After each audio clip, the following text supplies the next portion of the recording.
People are looking at what Floyd Mayweather did, the stick and move, and how he fought, and think if you look as close to that as possible, you won the fight. He only fought that way because he had two fractured hands that were very bad. So he had to adjust his style to where he was able to win that way, but he wasn't running around. He was literally high IQ, great punches landed, he was first and he countered. And he was extremely difficult to hit, and he was right there. But Floyd made that adjustment due to injuries. So this is the last time I'm going to talk about this Floyd Mayweather's hand injury situation. Now, I understand that Floyd Mayweather is an icon, right? And an icon, when you're an icon like Michael Jordan and Floyd Mayweather and Michael Jackson and stuff like that, like people like tend to hold on to you and put you at a level where it's hard for you to be compared to anyone, and that shit is just sad. So they make up lies and they make up they fabricate a lot of stories, and this is just what it is with Floyd Mayweather. His hand injury was fabricated. Not saying that Mayweather didn't hurt his hand, he did hurt his hand, but that wasn't the reason for Floyd Mayweather to change up his style, and that wasn't the reason why he stopped getting knockouts. If you look at Floyd Mayweather when he hurt his hand against Castillo, he had 6 knockouts after that. He had a knockout against Philip Andau. He had knockout Henry Broussel. He knocked out Arturo Gatti, and he knocked out Sean B. Mitchell. Those are 3 consecutive knockouts. So a guy with a fractured hand was out here knocking out 3 guys, and he had more knockouts than that. He had knockout Ricky Hatton. When Ricky Hatton was at 140, he moved up to 147 pounds, and he knocked out Victor Ortiz. Now, apart from Victor Ortiz, let's focus on Ricky Hatton, Sean B. Mitchell, Philip Andau, and Henry Broussel, and Arturo Gatti. All of those guys are smaller guys. They are not welterweights. They ain't welterweights. And Floyd Mayweather got a knockout against them guys because he's their size or he's bigger than them guys. You understand? So when he moved up and he faced off against guys like Miguel Cotto, guys like Marcos Maidana, guys like Canelo Alvarez, guys like Shane Mosley, guys like Oscar De La Hoya, he wasn't able to knock them guys out, not only because of the size, because they were better fighters. They were better fighters, and they were bigger fighters, and they were stronger fighters, so he wasn't able to knock those guys out. And they try to blame it on his hand and saying that his hand is the reason why. So you're saying that Floyd Mayweather could have knocked out Miguel Cotto if his hands was good? You're saying that Floyd Mayweather was going to knock out Marcos Maidana that never got knocked out before?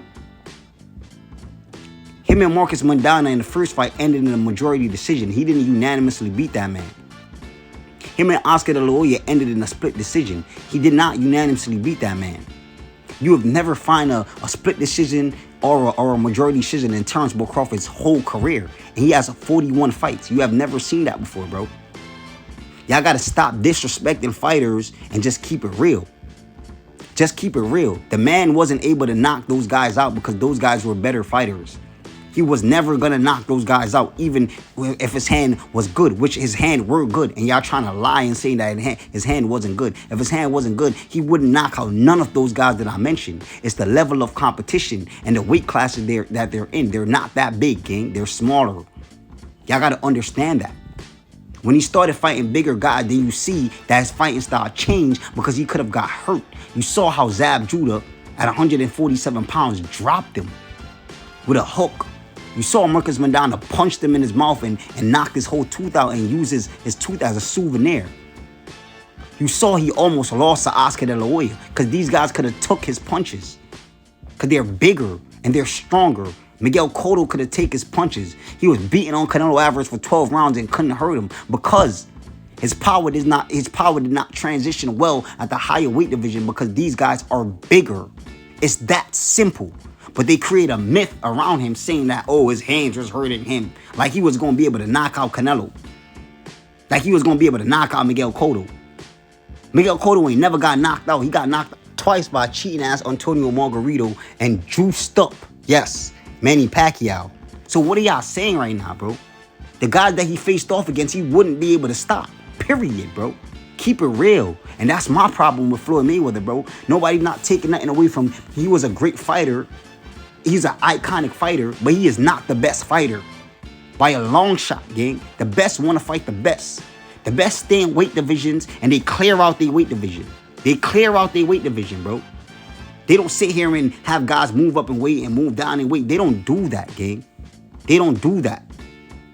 I gotta give Mayweather credit for beating them guys, but that does not make him the best in my eyes, because he picked and chose when he wanted to do it.